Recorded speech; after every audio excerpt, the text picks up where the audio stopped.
स्वागत है दोस्तों आपका द स्टडी अड्डा में। हम यहाँ पर डिस्कस करने वाले हैं क्लास नाइन्थ जो है उसमें हम चैप्टर थर्ड जो है उसको डिस्कस करने वाले हैं, जिसका नाम है चुनावी राजनीति या इलेक्टोरल पॉलिटिक्स। इसी को डिस्कस करने वाले हैं। इसमें हम थोड़ा आज हमने चेंज किया है। इसमें हम पहले डिस्कस करने वाले चैप्टर को, कि चैप्टर को पहले हम समझने के बाद इसके बाद हम नेक्स्ट वीडियो में इसके क्वेश्चंस डिस्कस करेंगे। तो चैप्टर क्लियर हो जाएगा तो आपको इजी हो जाएगा आगे क्वेश्चन इसके सॉल्व करने के लिए। तो आइए हम चलते हैं इसमें जो है कॉन्सेप्ट को समझते हैं। तो सबसे अब आगे की वीडियोस में हम इसी तरीके से चलेंगे कि पहले हम कॉन्सेप्ट को क्लियर करेंगे, उसके बाद जो है क्वेश्चंस को डिस्कस करेंगे। तो ये चैप्टर थर्ड को डिस्कस करते हैं। चैप्टर थर्ड में जो है सबसे पहले आपको देखने को मिलेंगे देवीलाल जी। इनकी फोटो लगी हुई है यहाँ पे। ये हरियाणा में बहुत ही जो है पॉपुलर नेता रहे। कैसे रहे? जिस तरीके से आपके चौधरी चरण सिंह यूपी में पॉपुलर रहे, इसी तरीके से देवीलाल जी रहे। तो ये जो है इन्होंने न्याय युद्ध नामक आंदोलन शुरू किया था। इनकी पार्टी का नाम था लोकदल। तो इन्होंने इस पार्टी का गठन किया। वर्तमान समय में लोकतंत्र का अब लोकतंत्र का अर्थ क्या होता है? लोगों का तंत्र, जिसमें जो है लोग जो है अपना प्रतिनिधि चुनते हैं, वो सरकार बनाते हैं और लोगों के लिए कार्य करते हैं, उसे लोकतंत्र बोलते हैं। लोकतंत्र वाले चैप्टर में आप जान चुके होंगे। तो इसमें क्या है? प्रतिनिधियों, सांसदों, विधायक, पार्षद और प्रधान, ये सब आपके प्रतिनिधि, आप जो है प्रतिनिधि चुनते हैं, यानी लोग जो है अपना प्रतिनिधि चुनते हैं, जिसे वो वोट देते हैं। वो सभी ये जो है सांसद जो है लोकसभा में होते हैं, विधायक जो है आपकी विधानसभाओं में, पार्षद जो है आपके जो लोकल गवर्नमेंट के जो पार्ट है, पार्षद और प्रधान, ये लोकल गवर्नमेंट में, प्रधान जो है पंचायत से रिलेटेड हो गए। तो ये जो है यही सभी लोग जो है मिलकर शासन चलाते हैं। भारत में जनता प्रत्येक 5 वर्ष, तो आपको पता होगा कि प्रत्येक 5 वर्ष बाद जो है इलेक्शन होते हैं। प्रत्येक जो है 5 ईयर के बाद इलेक्शंस होते हैं, जिसमें आप वोट देंगे। अभी तो आप 18 के नहीं हुए हैं, 18 के बाद, यानी आप जब 18 से ऊपर हो जाएगी आपकी एज, 18 प्लस हो जाएगी, तो उसके बाद आप वोट दे सकते हैं। तो फिर आप जो है हर 5 साल बाद जो आपका राज्य है, राज्य चुनाव में, यानी कि राज्य की विधानसभाओं के चुनाव के लिए 5 साल बाद वोट देंगे। और इसी तरीके से जो है आपकी लोकसभा के लिए, जैसे अभी लोकसभा का लास्ट इलेक्शन कब हुआ? 2024 में। अब नेक्स्ट इलेक्शन में जब लगभग आप जो है 18 के हो ही जाएंगे, तो नेक्स्ट इलेक्शन जो है जो 2029 का होगा लोकसभा का, उसमें आप वोट देंगे अपनी। तो वो हर 5 साल बाद, यानी एवरी 5 ईयर में जो है वोटिंग होती है इनके लिए। आगे है 5 साल में आम चुनाव, जो अब अलग अलग तरीके के नाम भी हैं। जैसे जो पूरे टाइम जब हो जाएगा, पर्टिकुलर 5 ईयर होते हैं, जब 5 ईयर पूरे हो जाएंगे उसके बाद जो चुनाव होता है उसे आम चुनाव बोलते हैं। और वहीं जो है कोई लोकसभा या विधानसभा का जो नेता है या आपने जो अपने प्रतिनिधि चुने, उनकी मृत्यु हो जाती है, तो फिर जो है उसके बीच में जो चुनाव कराए जाते हैं वो होते हैं उपचुनाव। और अगर जो है जो लोकसभा है वो भंग हो जाती है, मतलब उसमें जो है प्रधानमंत्री खुद ही जो है अपनी सरकार गिरा दें, तो उसमें जो है मध्य अवधि चुनाव होते हैं। अब इन्हें जान लेते हैं। आम चुनाव कितने ईयर के लिए होता है? 5 साल के लिए होता है।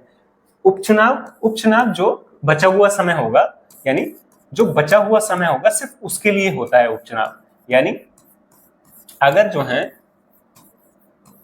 एक नेता रहे, उनकी जो है 5 साल पूरे नहीं हुए थे, वो पहले ही साल में जैसे ही चुनाव जीते उसके 1 वर्ष के बाद उनकी मृत्यु हो जाती है। अगर मृत्यु हो जाती है तो आगे से 4 साल बचे अब सरकार के लिए।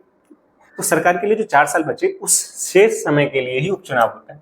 यानी जो यहाँ से चुन के आएंगे जो भी नेता, वो अगले 4 साल तक रहेंगे, 5 साल तक, प्रॉपर 5 साल तक नहीं रहेंगे। इसी तरीके से मध्य अवधि चुनाव होते हैं। इसमें क्या होता है कि लोकसभा या विधानसभाएं अगर भंग हो जाती हैं और उसमें बोल दिया जाए कि उसमें जो है डिसाइड होता है कि मध्य अवधि चुनाव होंगे या फिर जो है आम चुनाव होंगे। अगर मध्य अवधि चुनाव होते हैं तो सेम उसी तरीके से जिस तरीके से उपचुनाव होता है, यहाँ पर भी उसी जो बचा हुआ टाइम होगा सिर्फ उसके लिए सरकार बनेगी, चाहे वो लोकसभा हो और चाहे वो विधानसभा हो। यहाँ पे आपको क्लियर हुआ होगा। हम यहाँ पे 3 चीजों की बात करें। हमने पहली चीज क्या डिस्कस की? आम चुनाव कितने साल के लिए होते हैं? 5 साल के लिए होते हैं।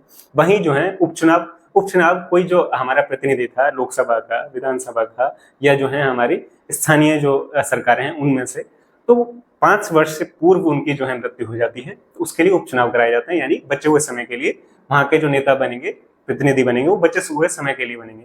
इसी तरीके से लोकसभा और विधानसभाओं में अगर वो भंग कर दी जाती हैं तो बचे हुए समय के लिए जो मध्य अवधि चुनाव होते हैं।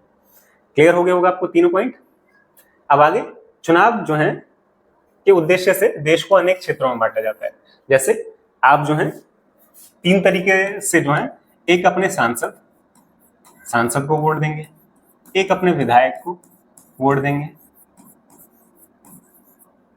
इनको एमपी बोलते हैं, एमपी, और इनको एमएलए, और इसके बाद जो है म्युनिसिपल कॉर्पोरेशन के लिए वोटिंग होती है। तो इस तरीके से जो एक ही क्षेत्र को अलग अलग जो है क्षेत्रों में बांट लिया जाता है, जिसके लिए आपको निर्वाचन क्षेत्र, इसी हम क्या बोलते हैं, निर्वाचन क्षेत्र या सीट, कि इस सीट से ये व्यक्ति खड़े हो रहे हैं, तो वो सीट भी बोल देते हैं और निर्वाचन क्षेत्र भी बोला जाता है, जिसमें जो है चुनाव कराने के उद्देश्य से उस राज्य को या फिर उस क्षेत्र को बांट दिया जाता है। जैसे अगर हम दिल्ली की बात करें तो यहाँ पे एमपी जो है, एमपी की कितनी सीट्स हैं, 7 हैं, ठीक है जी, यानी सांसद के लिए कितनी सीट है, 7 हैं। वहीं जो है यहाँ पे विधायक यानी एमएलए के लिए कितने टोटल सीट्स हैं, एमएलए के लिए कितनी सीट्स हैं, टोटल 70 हैं। यानी विधानसभा की सीट्स जो है 70 हैं और लोकसभा के लिए सीट 7 हैं। तो ये जो है आप देख रहे होंगे कि किस तरीके से एक ही जो है दिल्ली को ही 2 तरीके से हमने बांट दिया है। और राज्यसभा के लिए आप बताएंगे कि राज्यसभा के लिए कितनी सीट्स हैं टोटल, आप कमेंट बॉक्स में बताएंगे कि दिल्ली में राज्यसभा की कितनी सीट्स हैं। आगे चलते हैं, लोकसभा में आपको पता होगा 543 सीट्स हैं। पहले आपने पढ़ा होगा कि 545 सीट्स होते थे, 545 सीट्स होती थी। तो अब जो है ये सीट्स होती हैं, कितनी सीट हो गई अब 543। तो 2019 में एक बिल पास किया गया जिसमें 104वां संविधान संशोधन हुआ, जिसमें जो है जो 2 सीट्स थी एंग्लो इंडियंस के लिए होती थी, जब ब्रिटिशर का टाइम था उसके बाद से सीट रखी गई 2 एंग्लो इंडियन की। तो ये 2020 से 545 से वो जो 2 थी माइनस हो गई, अब आपकी कितनी बची 543। तो उसके बाद से 543 सीट्स बची। तो अब आपको क्लियर हो गया होगा कि 543 किस तरीके से जो है, पहले आपने याद किया होगा 545 सीट्स थी, अब जो है आप देख रहे होंगे 543 सीट्स होती हैं। अब इसमें भी जो है रिजर्व होती हैं, जैसे एससी और एसटी के लिए, एससी के लिए सीट्स रिजर्व होती हैं 84 और एसटी के लिए 47 सीट रिजर्व होती हैं। अब जो भी व्यक्ति मतदान कर सकते हैं उनके लिए वोटर लिस्ट तैयार की जाती है, मतदाता सूची तैयार की जाती है, और ये चुनाव से पहले की जाएगी क्योंकि चुनाव में उन्हें वोट देना है, और इसे अपडेट किया जाता है, रेगुलर अपडेट किया जाता है, चुनाव से पहले अपडेट किया जाता है, चुनाव से पहले वोटर आई कार्ड बनाए जाते हैं ताकि वो लोग वोट दे सके। ठीक है, तो आगे चलते हैं। हम यहाँ पे आपको 2 से 3 चीजें थी क्लियर हुई हो गई। आम चुनाव की बात की हमने, 5 साल में होता है। मध्य अवधि चुनाव जो बचा हुआ टाइम है उसके लिए, लोकसभा और विधानसभाओं में। उपचुनाव यदि जो है हमारा प्रतिनिधि की मृत्यु हो जाती है तो उसके बाद जो है, या इस्तीफा, एक आप याद रखेंगे इस्तीफा अगर उन्होंने दिया है या मृत्यु, 2 कारण हो सकते हैं, तो उन कारण के बाद जो है उपचुनाव होता है और वो बचे हुए समय के लिए होता है। फिर हमने बात की 545 सीट्स पहले होती थी, अब 543 हो गई हैं। 2019 के बाद जो है 104th जो अमेंडमेंट था यानी संविधान संशोधन था उसके द्वारा बदल दिया गया और ये एग्जीक्यूट हुआ 2020 में, और उसके बाद जो है 545 से 543 सीट्स हो गई, जिसमें से 84 जो सीट्स थी वो एससी के लिए और एसटी के लिए, 47 ये एससी के लिए और ये एसटी के लिए। ठीक है जी। और फिर जो है मतदाता सूची के बारे में बात की कि ये रेगुलर अपडेट होती रहती है। आपसे क्वेश्चन पूछा था, आप बताएं जरूर कि ये जो है राज्यसभा के लिए कितनी सीट्स होती हैं। राज्यसभा के लिए दिल्ली में 3 सीट्स हैं। अब सीटों के बारे में जो है अनुसूचित जनजाति के लिए हम बात कर चुके हैं, एसटी के लिए 47, वोटर लिस्ट के बारे में हम बात कर चुके हैं, दोबारा आ गया ये कोई बात नहीं। 18 ईयर्स के जब कोई भी व्यक्ति जो भारत में हो जाता है, चाहे महिला हो चाहे पुरुष हो, उससे ऊपर वाले नागरिक जो है वोट डाल सकते हैं और उनके पास मतदान यानी वोटिंग राइट आ जाता है, और इसे ही हम सार्वभौमिक वयस्क मताधिकार बोलते हैं।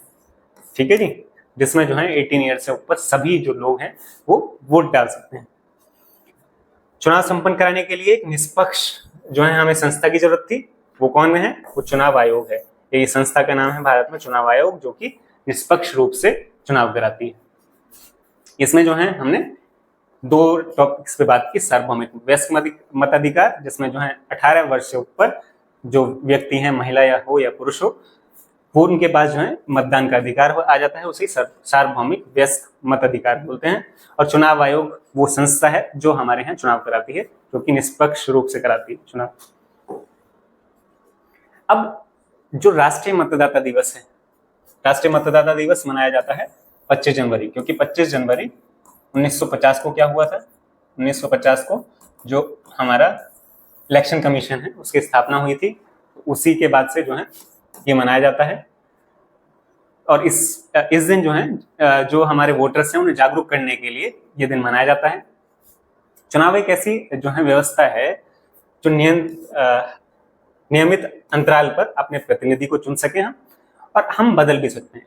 अर्थ क्या हुआ इसका कि प्रत्येक 5 वर्ष बाद जो है हमें मौका मिलता है कि अगर हमें लगा जिस व्यक्ति को हमने चुना उन्होंने कार्य नहीं किए या उन्होंने जो वादे किए वो नहीं किए, तो हमारे पास एक अधिकार है वोटिंग राइट, जिसके साथ जो है हम अपना जो पहली वाली जो गलती थी उसमें सुधार कर सकते हैं। और यही लोकतंत्र की खूबी है, विशेषता है, जिसमें जो है हम अपनी गलती को सुधार सकते हैं। अगर जो है हमने जिस व्यक्ति को चुना था वो उन कामों को नहीं कर पाए या जो है लोगों के लिए कार्य नहीं कर पाए। आचार संहिता क्या होती है? ये चुनाव के समय लगाई जाती है। पार्टियों और उम्मीदवारों द्वारा चुनाव आयोग के कायदे कानून होते हैं, उनका पालन करना होता है। तो इसीलिए अभी हमने बात की, चुनाव आयोग जो है एक निष्पक्ष संस्था है, उसके पास जो है सारी पावर्स आ जाती हैं चुनाव से पहले। तो वो जो है पार्टियों और उम्मीदवारों के लिए कुछ दिशा निर्देश कानून बनाती है जिनका उन्हें पालन करना होता है। अगर वो पालन नहीं करते हैं तो उन पे जो है उन्हें दंडित भी कर सकती है, उनके ऊपर एक्शन ले सकती है। तो इसलिए ही निष्पक्ष कहा गया था। आचार संहिता क्लियर हुई होगी आपको। 25 जनवरी मतदाता दिवस। अब चुनाव के कुछ नारे जो हैं पॉपुलर रहे, तो ये चुनाव के जो पॉपुलर नारे हैं वो किसने दिए? जो पहला अगर आपको क्लियर नहीं हो रहा हो तो यहाँ लिखा है गरीबी हटाओ। गरीबी हटाओ इंदिरा गांधी जी ने दिया था, ये कांग्रेस पार्टी से है। लोकतंत्र बचाओ जयप्रकाश नारायण ने दिया, जनता पार्टी से थे। जमीन जोतने वालों को वामपंथी दल ने दिया। और स्वाभिमान एनटी रामाराव जो कि तेलुगु देशम पार्टी से थे। तो ये जो है गरीबी हटाओ नारा, लोकतंत्र बचाओ, ये सभी जो है आपके मैच वाले ऑप्शन में आ सकते हैं और आपको थोड़ा पता रहे कि ये नारे किसने दिए। जैसे ही आप जो है आगे जब हिस्ट्री में पढ़ते हैं तो हिस्ट्री में जो है आपको पढ़ने के लिए मिलता है जो 1857 के बाद जो नारे पॉपुलर हुए। यहाँ पे जो है ये पॉलिटिक्स से रिलेटेड, पॉल साइंस में पढ़ रहे हैं तो उनसे रिलेटेड जो है नारे हैं। गरीबी हटाओ किसने दिए? इंदिरा गांधी ने। और लोकतंत्र बचाओ जयप्रकाश नारायण ने। जमीन जोतने वालों को वामपंथी दल ने दिया। और स्वाभिमान एनटी रामाराव जो कि तेलुगु देशम पार्टी से थे। ये कुछ चुनावी नारे थे। अब यहाँ पर क्वेश्चन आता है कि हमें चुनाव की आवश्यकता ही क्यों है? पीछे लिखा हुआ है हमें चुनाव की आवश्यकता क्यों है, हम चुनाव क्यों होते हैं? तो उसका ही आंसर है कि हम चुनाव क्यों होते हैं, क्योंकि हम चुन सकते हैं जो कि हमारे लिए कानून बनाए। अब जो है भारत में जो पॉपुलेशन है वो लगभग 140 करोड़ प्लस पहुंच चुकी है।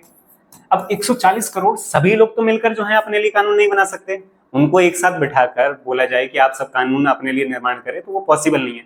तो उसके लिए हम अपने प्रतिनिधि चुनते हैं जिसके लिए हम वोट देते हैं।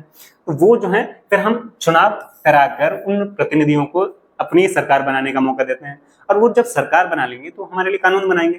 तो यही जो है पहला जो इसका पॉइंट था कि हम जो है चुन सकते हैं जो कि हमारे लिए कानून बनाए, क्योंकि हम डायरेक्टली नहीं बना सकते। और क्या कर सकते हैं? सरकार कौन बनाएगा हम इसे भी चुन सकते हैं, क्योंकि जिसको हम पार्टी को या व्यक्ति को वोट दे रहे हैं उस व्यक्ति मिलकर जो है वो सरकार बनाएंगे। सरकार भी बनाने के लिए हम जो है यहाँ पे चुन रहे हैं। और साथ ही साथ उस दल का भी चुनाव कर सकते हैं जिसकी नीतियां सरकार और विधि निर्माण का मार्गदर्शन करेंगी। हम उस दल को भी चुन सकते हैं, उस पार्टी को चुन सकते हैं जो कि हमें लग रहा है कि वो जो है आगे जो है नीतियां बनाएगी ऐसी और विधि का निर्माण करेगी। तो हम चुनाव इसलिए आवश्यक है क्योंकि हम डायरेक्टली पार्टिसिपेट नहीं कर सकते, इसलिए ही हम जो है इनडायरेक्टली पार्टिसिपेट करके वोटिंग जो है करके अपना प्रतिनिधि चुनते हैं और वो जो है हमारे लिए कानून का निर्माण करते हैं, हमारे लिए नीतियां बनाते हैं। तो ये इसलिए जो है चुनाव आवश्यक है। अब यहाँ पर है लोकतांत्रिक चुनावों के लिए न्यूनतम शर्तें क्या हैं। जो लोकतांत्रिक देश हैं वहां पर चुनाव जो होते हैं उनकी न्यूनतम शर्तें क्या होती हैं? देखो, हर व्यक्ति के पास जब अधिकार होगा वोटिंग करने का तभी उसे लोकतंत्र माना जाएगा। पहला पॉइंट ये हो गया आपका। दूसरा, चुनावों में विकल्प उपलब्ध हो। विकल्प का अर्थ क्या है यहाँ पर? विकल्प का अर्थ है कि जिस तरीके से चाइना में आप देखते हैं, चाइना में जो है इलेक्शन होते हैं तो अगर वहाँ पे जो इलेक्शंस होते हैं, आप देखते होंगे, आपने सुना हो, न्यूज़पेपर में आप पढ़े रेगुलर, क्योंकि आप अगर आप पोल साइंस से जुड़े रहना चाहते हैं तो आप दूसरे देशों के बारे में भी जानें, तभी आप लोकतंत्र को बेहतर तरीके से समझ सकते हैं। आपकी बुक में भी दिया हुआ है। जैसे चाइना में क्या है, चाइना में एक ही पार्टी है, उसी से आपको परमिशन लेनी हुई अगर आपको इलेक्शन में पार्टिसिपेट करना है। तो यानी कि वहाँ पे एक ही पार्टी सब कुछ डिसाइड कर रही है, तो वहाँ पे विकल्प है ही नहीं, यानी किसी और पार्टी को या व्यक्ति को आप वोट देने वाले नहीं है, उसी पार्टी के लोग होंगे जिनको आप वोट दे रहे हैं। तो यानी कि सरकार किसकी बनेगी, एक ही पार्टी की सरकार बनेगी। इसी तरीके से कुछ देश ऐसे हैं जहां पर सिर्फ दो ही विकल्प उपलब्ध हैं। जैसे आप जो है यूएस का उदाहरण ले सकते हैं, वहां पर दो ही पार्टी हैं। पर अब इसमें जो है भारत एक ऐसा देश है जहां पर बहुत सारे विकल्प हैं। अगर आप चुनाव आयोग की साइट पे जाएं और उस पर चेक करेंगे कि हमारे यहाँ कितनी पार्टीज हैं जो इलेक्शन में पार्टिसिपेट करती हैं और निर्दलीय भी पार्टिसिपेट करते हैं, तो बहुत सारे हैं। तो यहाँ पर बहुविकल्प है, मतलब हमारे पास इतने सारे विकल्प होते हैं कि हम किसी को भी चुन सकते हैं। तो विकल्प चुनावों में उपलब्ध होने चाहिए, तभी वो लोकतांत्रिक चुनाव कहलाएंगे। दूसरा पॉइंट क्लियर हुआ होगा आपको। विकल्प कम होंगे तो एक ही पार्टी की सरकार बनेगी या एक उन दो में से ही एक बनेगी, तो वो कार्य जो करने वाले हैं उनके ऊपर कभी प्रेशर ही नहीं रहेगा। पर वहीं जो है उनकी जो शक्ति है, जो सरकार अगर नहीं बनेगी तो उसके लिए कार्य भी करेंगे, वो प्रयास करेंगे कि जनता के लिए कुछ कार्य करें ताकि उन्हें जो जनता है उन्हें वोट दे। तो विकल्प उपलब्ध होना लोकतांत्रिक चुनाव के लिए न्यूनतम शर्त है। अगला क्या है, नियमित अंतराल पर चुनाव होने चाहिए। एक टाइम पीरियड होना चाहिए कि रेगुलर जो है हम जो है अपने जो प्रतिनिधि हैं उनको बदलाव कर सकें। अगर पहले वाले प्रतिनिधि जो है अच्छे नहीं रहे, उन्होंने काम नहीं किए वो, तो हम उसमें बदलाव कर सकें। तो ये जो है हमारे यहाँ आप देखते होंगे कि 5 साल में हम जो है वोट देते हैं और जो है नियमित अंतराल पर इस तरीके से चुनाव होते हैं। हर 5 साल बाद चुनाव होते हैं। वास्तविक चुनाव, अब चुनाव कराने का एक नाटक जो है चीन में होता है। चीन में एक ही पार्टी है, वो चुनाव भी करा रही है और वही पार्टी की सरकार बन रही है, तो वो वास्तविक चुनाव नहीं है, वो सिर्फ चुनाव कराने का नाटक है। तो वो वास्तविक चुनाव नहीं है। तो वास्तविक चुनाव क्या हो, जहां पर जो है वास्तव में जो है बहुविकल्प हो, हर प्रत्येक 5 साल या कोई नियमित अंतराल। जैसे आप बताएं कि यूएसए में जो है कितने साल बाद जो प्रेसिडेंट के लिए इलेक्शन होता है वो कितने साल बाद होता है, इसका आप उत्तर देंगे तो वास्तविक चुनाव होने चाहिए। लास्ट है पॉइंट, स्वतंत्र और निष्पक्ष चुनाव। अब निष्पक्ष चुनाव से रिलेटेड हमने पढ़ा कि हमारे यहाँ एक संस्था है जो कार्य करती है निष्पक्ष चुनाव कराने के लिए, वो है चुनाव आयोग। तो यहाँ पर हमारे यहाँ कौन सी संस्था है, चुनाव आयोग। तो चुनाव आयोग जो है उस पर किसी का दबाव नहीं है। जैसे ही इलेक्शन आते हैं वो जो है पार्टियों को दिशा निर्देश देती है, अपने कानून जो है उनका पालन करने के लिए बताती है और वो दंडित भी कर सकती है अगर उनका पालन नहीं किया जाए। तो निष्पक्ष चुनाव होने चाहिए।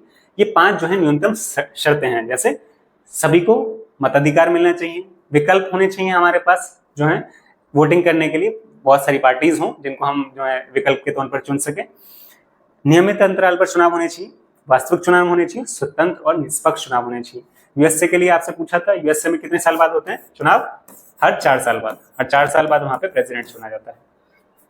अभी कौन है वहां पे प्रेसिडेंट, बहुत ज्यादा पॉपुलर है, डोनाल्ड ट्रंप। बिल्कुल सही। नेक्स्ट पॉइंट पे चलते हैं, स्वतंत्र और निष्पक्ष चुनावों के लिए उठाए गए कदम। अगर स्वतंत्र और निष्पक्ष चुनाव कराने हैं तो उसके लिए क्या कदम उठाए गए। पहला, मतदाता सूची। अगर आपको क्लियर नहीं हो रहा तो मैं यहाँ पर आराम से आपके लिए पढ़ूंगा। मतदाता सूची को ठीक से तैयार करना। सबसे पहले मतदाता जो सूची है यानी वोटर लिस्ट, इसके लिए आपको लिख देता हूं, वोटर लिस्ट प्रिपेयर करना। तो वोटर लिस्ट प्रिपेयर की जाएगी। फिर सरकारी मशीनरी के दुरुपयोग पर नियंत्रण।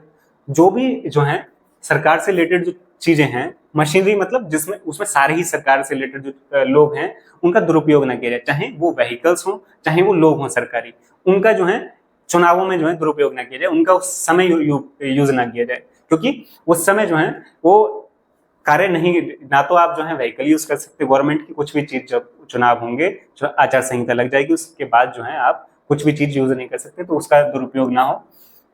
थर्ड है मतदाताओं के लिए पहचान पत्र, voter ID card. Voter ID card जब बनेंगे तभी आप जो है चुनाव में जो है आप वोट कर सकते हैं। तो आपके वोटर आईडी कार्ड बनाना, वोटर आईडी कार्ड बनाने होंगे। फिर चुनाव याचिकाओं को जल्दी निपटारा। तो चुनाव से रिलेटेड शिकायतें भी आती हैं, जैसे कहीं पे कैश, कहीं पे जो है शराब जो है बांटी जा रही है, खाने के लिए चीजें बांटी जा रही हैं, कुछ चीजें बांटी जा रही हैं, कुछ योजनाओं को जो है बोल दिया कि जैसे ही चुनाव आचार संहिता लगी उन्होंने बोला आपके लिए यहाँ पर पुल बनाया जाएगा, तो या यहाँ पर स्कूल खोला जाएगा, तो वो जो है शिकायतें जो जनता की तरफ से आएंगी उनका बहुत जल्द से जल्द निपटारा हो और उस व्यक्ति पर जो है दंडित किया जाए या उसके लिए जो है कुछ एक्शन लिया जाए, तो वो जो है ये कौन करेगा? ये करेंगे चुनाव आयोग। चुनाव में धन और बल, देखिए ये बहुत ज्यादा मात्रा पर जिस तरीके से बढ़ता जा रहा है कि चुनाव में जो है अपने जो है कुछ लोगों से अन्य लोग जो उन्होंने दबाना, जैसे निर्दलीय लोग जो हैं जब चुनाव लड़ते हैं तो बड़ी बड़ी पार्टियां जो हैं क्या करेंगी, उन पे दबाव बना सकते हैं कि आप जो है वापस ले लीजिए। अगर आप जो है चुनाव को बहुत बारीकी से देखें तो आप जब देखेंगे कि जब पर्चा भर जो वोटिंग के लिए जब स्टार्टिंग में एक पेपर फिल किया जाता है जिसमें जो है जो प्रतिनिधि है वो इस क्षेत्र से चुनाव लड़ना चाहता है, पर उसके कुछ टाइम दिया जाता है, वो वापस भी ले सकता है। तो आप देखना उसमें कभी बहुत डीप से और न्यूज़पेपर में रेगुलर पढ़ना, तो उसके बाद क्या होता है कि उसमें से बहुत सारे लोग वापस ले लेते हैं अपना नाम। तो वो आपको दिखाया है कि यहाँ पर जो है धन और बल का यूज किया जा रहा है या नहीं किया जा रहा है। तो आप जो है इससे कंपेयर कर पाएंगे कि रियल में क्या सिचुएशंस हैं, तो ये आपको समझनी भी चाहिए। तो धन और बल का भी बहुत यूज किया जाता है, तो इस पे नियंत्रण कौन रखेगा? चुनाव आयोग नियंत्रण रखेगा। अगर उनके पास शिकायत आती है तो वो जो है उस पर कड़ा एक्शन लेंगे। इस स्वतंत्र और निष्पक्ष चुनाव कराने के लिए उठाए गए कदम है। अगर हमें स्वतंत्र चुनाव कराना है और निष्पक्ष, किसी के साथ भेदभाव ना हो और लोग जो चुनाव लड़ रहे हैं निष्पक्ष तौर पे और हमने जो वोट दिया है उसका भी गलत यूज ना हो, तो उसके लिए जो है निष्पक्ष चुनाव कराने के लिए सारी चीजें जरूरी है कि वोटर लिस्ट प्रिपेयर हो, फेक वोटर्स ना हो उसमें, फिर सरकारी मशीनरी, सरकार से रिलेटेड जितने भी लोग हैं या संस्थाएं हैं या फिर जो उनसे उनकी जो चीजें हैं उनका यूज ना हो चुनाव के अंदर। मतदाताओं के लिए पहचान वोटर आईडी बनाई जाएगी जिससे वोट डालने जा सकें। चुनाव में जितनी भी जो प्रॉब्लम्स आ रही हैं या जो भी शिकायत आ रही है उनका जो निपटारा जल्द से जल्द किया जाए और धन और बल जो यूज किया जा रहा है उस पर जो है कड़ा नियंत्रण रखा जाए और उसकी जांच की जाए जहां से भी शिकायतें मिले। आगे है चुनाव में होने वाली संभावित धांधलियां। क्या क्या गड़बड़ी होती है चुनाव में, अभी हम पहले भी जान चुके हैं। जैसे मतदाता सूची में जो है असली नामों गायब कर दिया और फर्जी नाम आ गए, तो वोटर लिस्ट में चेंज कर दिया। तो वोटर लिस्ट कैसी हो जाएगी? फेक वोटर लिस्ट हो जाएगी। तो यहाँ पर हम जान रहे हैं कि किस किस तरीके की जो है धांधलियां होती हैं। शासक दल द्वारा सरकारी सुविधाओं और अधिकारियों का दुरुपयोग। तो जो पार्टी पहले गवर्नमेंट में रही वो क्या करेंगे, वो सरकारी जो सुविधाएं हैं उनका यूज करें कि अब जैसे चुनाव होने वाले हैं, आपकी रैली होनी है, उसमें जो है ये पहले से चुनाव आयोग का जो है एक नियम है जिसमें जो है चुनाव में आप जो है सरकारी जो चीजें हैं उनका इस्तेमाल नहीं कर सकते। तो उन सुविधाओं का ये धांधली है कि उन सुविधाओं का यूज किया जा रहा है, तो ये नहीं होना चाहिए। अमीर जो जमींदारों और बड़ी पार्टियों द्वारा बड़े पैमाने पर धन खर्च, जितने भी अमीर लोग हैं, अपनी अमीर प्रतिनिधि हैं जिनके पास बहुत पैसा है, तो वो क्या करेंगे, एक लिमिट होती है। जैसे अगर आप एमपी का चुनाव लड़ रहे हैं, मेंबर ऑफ पार्लियामेंट, तो 25 लाख से ज्यादा आपका खर्चा नहीं होना चाहिए। पर रियलिटी आप देखेंगे, रियलिटी कुछ और ही है। तो 5 लाख है इससे ऊपर खर्चा नहीं होना चाहिए। इससे ऊपर ज्यादा खर्चा कौन कर रहा है? जिनके पास पैसा है। क्यों कर रहे हैं? ताकि उन्हें जो है धन बल जिस भी तरीके से वो जीत सके वो जीतने का प्रयास करते हैं। तो ये धांधलियां हैं, गड़बड़ियां हैं जो कि चुनाव के दौरान होती हैं। नेक्स्ट है मतदान के दिन चुनावी धांधली, मतदाताओं को डराना, उनसे फर्जी मतदान कराना, मतलब उन्हें डराया जाए कि अगर आप हमें वोट नहीं देंगे तो ऐसे होगा। तो वो इस तरीके की गड़बड़ियां होती हैं जिसपे जो है कड़ा एक्शन कौन ले सकता है? चुनाव आयोग। आपको शिकायतें भेज सकते हैं अगर आपको कभी भी आगे ऐसी प्रॉब्लम फेस करते हैं। तो फेक वोटर लिस्ट वाली प्रॉब्लम आप जो है लास्ट अभी जो इलेक्शन हुए उसमें भी देखेंगे। आप जो है हर बार ही देखेंगे ये जो है कहीं ना कहीं कुछ ना कुछ खामियां होती हैं, जो गड़बड़ियां होती हैं। फिर क्या करता है चुनाव आयोग? फिर वहां पर दोबारा से चुनाव कराए जाते हैं और उन व्यक्तियों के साथ जो है उन व्यक्तियों पर कड़ा एक्शन लिया जाता है और फिर दोबारा चुनाव कराया जाता है जहां पर इस तरीके की मतदाता सूची में गड़बड़ी निकलती है। सेकंड था सरकारी जो सुविधा है उनका गलत यूज ना किया जाए। जो अमीर लोग हैं वो जो है बड़े पैमाने पर धन खर्च करते हैं, तो ये जो है असमानता को भी दिखाता है। अगर अमीर लोगों के पास पैसा होगा और वो धन जितना चाहे खर्च करके चुनाव जीत जाए, तो फिर जो है गरीब व्यक्ति अगर चुनाव में लड़ना चाहता है, प्रतिनिधि बनना चाहता है, तो वो कैसे करेगा? तो ये सब जो है गड़बड़ियां हैं। भारतीय चुनाव आयोग के अधिकार। अब जो चुनाव आयोग है उसके पास क्या क्या अधिकार है? चुनाव प्रक्रिया के संचालन के हर पहलू का निर्णय लेना। चुनाव के दौरान जो भी सारी चीजें हैं उस पर सारी जो एक्शन लेने का अधिकार किसके पास है? चुनाव आयोग। ना तो उसमें पीएम है, ना सीएम है, ना प्रेसिडेंट है, कोई भी नहीं, सिर्फ चुनाव आयोग ही उस पर निर्णय ले सकता है। आदर्श चुनाव आचार संहिता लागू करना। तो आचार संहिता लागू करने का काम भी किसका है? आचार संहिता लागू करने का काम भी चुनाव आयोग का है। और अगर कोई इसका उल्लंघन करता है तो उसके दंडित भी कर सकता है। तो चुनावों के दौरान सरकार को दिशा निर्देश देता है। तो सरकार को, यहाँ पे आपके लिए लिख रहा हूं मैं, अगर आपको क्लियर ना हो तो सरकार को वो दिशा निर्देश देता है कि आपको किस तरीके से कार्य करना है, और नियम अपने जो है वो बताता है। कौन बताता है? चुनाव आयोग। सरकारी अधिकारियों को अपने अधीन कर चुनावी कामकाज लेना। अब जैसे टीचर्स हैं तो आपको पता होगा कि टीचर्स जो हैं, चुनाव जब होता है उसमें जो है उनकी ड्यूटी लगाई जाती है। इसी तरीके से पुलिस अफसर, उसी तरीके से आर्मी के भी कुछ जवान जो हैं सरकारी अधिकारियों को फिर जो चुनाव आयोग है उनके अंडर आ जाते हैं, और वो अपने कामकाज के लिए उनका यूज करते हैं। जिन मतदान केंद्रों पर चुनाव ढंग से नहीं हुआ वहां दोबारा चुनाव कराना। अगर कहीं भी कुछ भी गड़बड़ी पाई जाती है तो वहां पे दोबारा चुनाव कराता है। कौन कराता है? चुनाव आयोग। तो वहां पे दोबारा चुनाव कराए जाते हैं। ये चुनाव आयोग के अधिकार हैं। चुनाव से रिलेटेड जितनी भी जो भी प्रक्रिया है वो सब पे अधिकार चुनाव आयोग का है। वो उससे रिलेटेड निर्णय लेगा, आचार संहिता लागू करना, और अगर जो है उसका कोई भी उल्लंघन करता है तो उसे दंड दिया जाएगा। फिर सरकार को दिशा निर्देश देता है। सरकारी अधिकारी जितने भी होते हैं वो इसके अंडर काम करते हैं उस समय, और अगर कहीं भी कोई भी गड़बड़ी पाई जाती है वहां पर दोबारा चुनाव कराए जाते हैं। अब है निर्वाचन प्रक्रिया, मतलब जो चुनाव हो रहे हैं उसमें क्या क्या स्टार्टिंग से होता है। देखिए, पहले जो है निर्वाचन क्षेत्र बनाया जाता है कि जिस तरीके से दिल्ली में जो है 70 जो है विधानसभा सीट हैं, तो उनके लिए जो है बांट दिया गया 70 विधानसभा सीटों में। तो पहले ये काम किया गया। फिर मतदाता सूची तैयार करना। अब जो है यहाँ पर 18+ जो है कितने लोग हैं उनकी एक लिस्ट तैयार की जाती है। या अब इसमें क्या होता है, हर कुछ 5 साल बाद जो है कुछ लोगों की मृत्यु हो सकती है, कुछ लोग नए जो है वोटर्स बनेंगे, तो उन सबको ऐड करना, हटाना, या फिर कुछ लोग जो है दिल्ली में जो है चेंज होकर यहाँ पर दिल्ली में शिफ्ट हो गए हों, उन सबको ऐड करना है। कुछ लोग यहाँ से शिफ्ट हो गए हों, यहाँ से चले गए हों, उन्हें उस वोटर लिस्ट से हटाना। तो ये दोबारा तैयार की जाती है हर 5 मतलब चुनाव से पहले तैयार की जाएगी। उसके बाद क्या होगा, अधिसूचना जारी करी जाएगी और आचार संहिता लगाई जाएगी। ठीक, उसके बाद उम्मीदवार होंगे उनका नामांकन और जांच होगी। अब वो नामांकन पत्र भरेंगे अपना कि हम जो है चुनाव लड़ना चाहते हैं, इस क्षेत्र से लड़ना चाहते हैं, और उसकी जांच होगी उससे रिलेटेड। अब इसमें आपने देखा होगा चुनाव आयोग ने इसमें एक चेंज किया है, आप देख भी सकते हैं वेबसाइट पे जाके, कि जो उम्मीदवार है वो अपने जो क्रिमिनल केसेस से रिलेटेड है, क्राइम से रिलेटेड, अगर उसके ऊपर कोई भी केस है उसको वो भी लिखने होंगे, और उसके पास जितनी भी संपत्ति है वो सब भी ऐड करनी होगी। तो आप अपने क्षेत्र में जो भी उम्मीदवार है आप उसकी जानकारी प्राप्त कर सकते हैं। उससे आपको क्या बेनिफिट होगा, उससे आपको पता चलेगा कि जिस व्यक्ति को आप वोट दे रहे हैं वो जो है क्या वो जो है उस पर कोई क्रिमिनल केसेस हैं या कोई भी अन्य केस है, वो कितना पढ़ा लिखा है, शिक्षित कितना है, ये भी आपको पता चलेगा, और साथ ही साथ कितनी संपत्ति है वो भी। तो उससे जो है आप एक विचार बना पाएंगे, आप एक थॉट बना पाएंगे कि हमें किस व्यक्ति को वोट देना है। कंपेयर कर सकते हैं आप।